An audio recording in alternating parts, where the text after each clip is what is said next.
If you clicked on this video, the chances are you're in a similar position to me. You've started to get the hang of base coating, layering, glazing and dry brushing, but now you want a new challenge, something that's going to not only improve the quality of your paint jobs, but also reduce the time it takes to complete them. Facing this dilemma, you may have wondered similar things to me. You do your research online, and after watching a few videos, you think you have the basic idea. But sitting down at your desk to try the technique, you take your two colours, slap them on the model, and try to remember all the advice you've soaked up from YouTube videos. Just keep in mind for now that acrylics have quite fast. It's just working. We want the paint to be as thick and opaque It sort as of needs to go fast. Inevitably, your attempt doesn't look like the super smooth blends in the YouTube video. Your motivation falls and you begin to tell yourself that you're not the kind of painter who gets these kind of results. But in this video, I'm here to show you that you can do this, and all we need to do is persevere through some mistakes and experiment.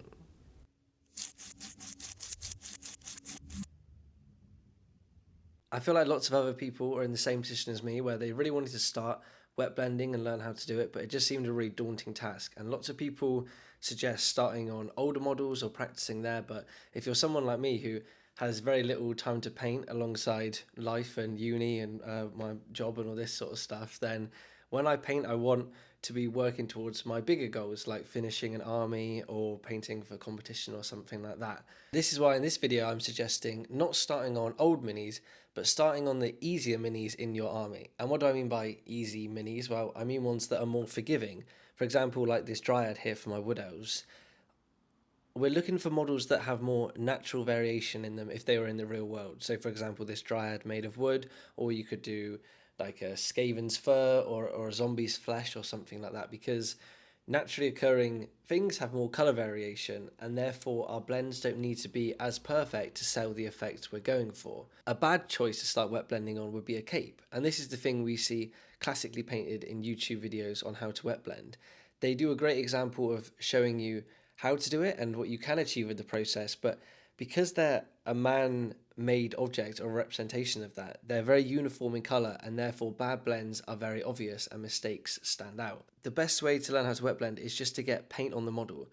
You can listen to so many videos explaining different paint consistencies, how they move around, different techniques, and I'm going to try and give you my input to that as well today. But really the biggest takeaway from this video is just to pick up a model that is forgiving, that you can blend on, practice, and still get a fairly good result at the end, because we want to build that confidence up. Because if I promise you, if you try cape now, it's going to look rubbish the first time you try it, and then your confidence goes down. But hopefully starting on these models, we're working towards something we can also use in our army. So let's get to it. Okay, so we've picked the model, now it's time to pick our colours. You want to start with a triad here, so have a mid-tone, a shadow and a highlight, and I recommend choosing colours that are in the same tonal group, as this will make it easier to blend. That doesn't necessarily mean though they all need to be the same colour. As you can see on this Dryad here, I've used a brown, a green and an ivory. Once you've got those three colours on your palette, go ahead and mix up two mid-steps between them. These colours will either be used to blend into, or they can be used to go back and fix your mistakes if you make any. The final thing we have to talk about before we put paint on the model is the strokes we're going to use to actually do the blending. The first is called the pull, and this is simply just pulling one colour into the other colour and creating a space in the middle for us to mix them. To actually do the blending, we then use the shimmy. No, not that kind of shimmy. The shimmy is just wiggling our brush back and forth and smudging the two colours together to create a blend. Using these back and forth over time creates a smooth transition between the two colours. I think it's really important to break down the blending process into these simple strokes, because I can remember when I started, I didn't know what blend two colours together meant. But by using these two strokes, it should give you something a bit simpler to think about when you're trying to do the blends on the model. You also need to remember that when pulling one colour into the other, you need to clean your brush before you go the other way. Otherwise you'll take too much of one colour too far into the second colour. Finally, I also recommend practicing on a palette like this. Even though it is a bit boring, it'll just help you get a feel for it. Okay, yes, I know what you're thinking. 4 minutes and 20 seconds into a video about wet blending, and we're finally wet blending on a model. But I think those initial steps are important to learn before we get started. If you can, start with a zenithal highlight, as this will just make it easier to know where to place our darker and lighter colours. Start by placing the darker colour in the shadows on the underside of the model, clean off your brush and then take a lighter colour and place it next to the darker colour. Then begin pulling one colour into the other. Normally I go from dark to light, and then come back in with the shimmy and start blending those two colours together. I also just want to quickly comment on paint consistency. I really feel like with paint consistency you just need to experiment with yourself and figure it out yourself, because all paints are really different. But as a general rule for my paints, for Citadel Games Workshop paints, I thin them down slightly. Vallejo and AK I thin less than them, and Procro I thin the least of all. It's really just about experimenting with different colours and getting the feel for it. Once you start getting paint on the model, you'll start to practice with the strokes and start to understand how the paint works. This is still a work in progress for me too. As you'll notice, sometimes in the video I don't have high enough opacity on the model, but if you run into this problem too, don't worry, because we're going to come back in later with some layers to go over the top. All that matters now is you're practicing mixing colours together on the model and creating nice tonal and colour variation over the whole model. You may also find on your models that they have really great places which are really suited for wet blending, such as this long branch out the back of the Dryad's back. Here I don't even use much of the shimmy technique, I can simply just pull the colours into each other. Finally, I recommend that you move quick when you're wet blending. Don't get too caught up over one area, because this will only make it worse. Once you put paint on an area, let it dry and we can always fix it earlier. We want to move quick, make a lot of mistakes, get those reps in and get the feel for how the blending works. Hi everyone, sorry to interrupt the video. This is my first attempt at a call to action, asking you classically to please like and subscribe on the video. Did draw some little pictures of the Dryads I've been painting, so hopefully that sweetens the deal a little bit. But also, please leave your comments down below. Please tell me any feedback or ideas, or if you've tried this yourself, because I love hearing everyone's comments and responding to them. But yeah, thanks. Let's get back to the video.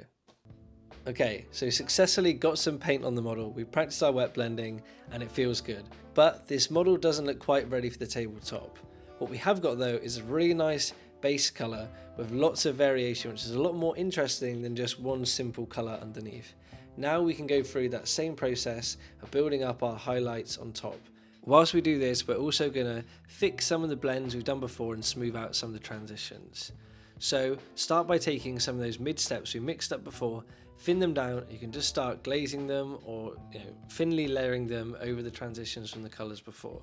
I also then like to take my brighter colours and start highlighting over where some of the darker colours are. I just really like, for my colour scheme, the contrast between the darker colour below and the lighter colour on top. And I place these highlights in a really sketchy way, just trying to pick out some of those raised edges. I personally just really love the colour transitions and having lots of different colours showing on different parts of this model. Your colour scheme of course will vary to mine, and here it's really worth just experimenting and trying. But I think it's important just to not worry about it too much, just keep building up paint on the model, and if you stick within that same triad it's going to look good overall. Also, if you feel like you lose too much contrast through this step, don't be afraid to bring in your shadow colour again and glaze it over some of those initial blends or into the recesses of the model.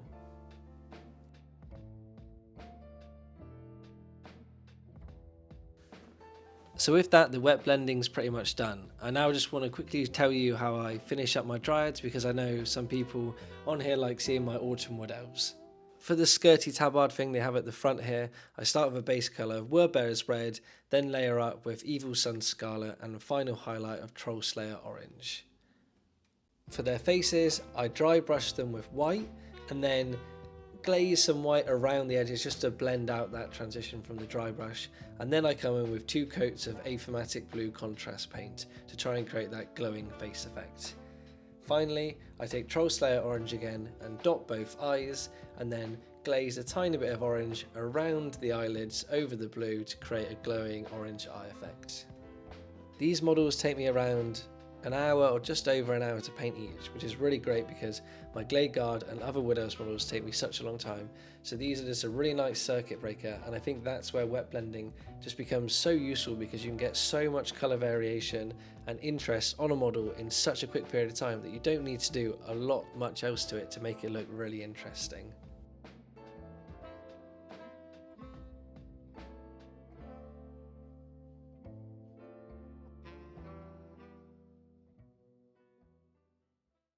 To finish the video, I just wanted to show you my attempt at a cape and kind of talk about what I've learned from blending on the Dryads and how I'm now trying to apply it to harder objects, like I stated at the start of the video, like a cape. So really here it's all the same principles. We're still doing, I'm layering 2 coats of colours next to each other, I'm pulling them into each other, and then I'm shimmying across them to blend them together.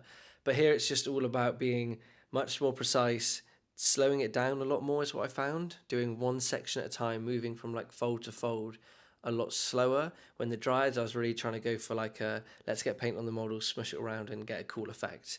This was a lot more controlled. And one thing I found really hard actually on the cape was trying to build up opacity, because I was filling my paints probably a bit too much. But to overcome this, I just went in with another coat and re-blended over the top. And this actually really helped because there's already that first layer of blending underneath. Kind of like we're doing on the Dryads when we're building up layers over the top. But I kind of just did 2 wet blend coats. And it worked out really well, and I'm really happy with it. So I'm going to try and paint up this new unit of like monopose Glade Guard I have. I'm going to practice on all their cloaks and probably all over the models with wet blending again, just to keep practicing the technique. And yeah, I think this shows that practicing on a easier model definitely helps. I mean, I've only painted like 6 or 7 of them, and already I feel that I have more confidence to tackle something a bit harder. So yeah, I definitely recommend you guys try it as well, and good luck, and please tell me any updates in the comments. I just want to say a massive thank you for watching to the end of the video. I hope this video has shown you that trying a new technique doesn't mean you have to ruin any of your models, and it just shows that you have to be afraid to make mistakes, but mistakes are also fine. And I think mistakes are such an important part of our painting journey, because you're never going to be good at wet blending or any technique without messing up the first, few models. But you can always look back and remember those models, that was the stepping stone in your journey to learn. And I don't think you need to practice on old models in this. I think these models have a place in our armies more than any other model, because when a unit's lined up, I love looking at my units and being like, he was the first guy I painted, and look at the 10th guy, how much better I got. And I know some people don't like that, but for me, I like it when my models tell a story. They don't all need to be uniform. I'm going to end my rant before this video gets too long. Just try out the technique. Try it on forgiving models. Have fun. And yeah, let me know down in the comments how you get on. I'll see you next time. I wish you all the best. Bye.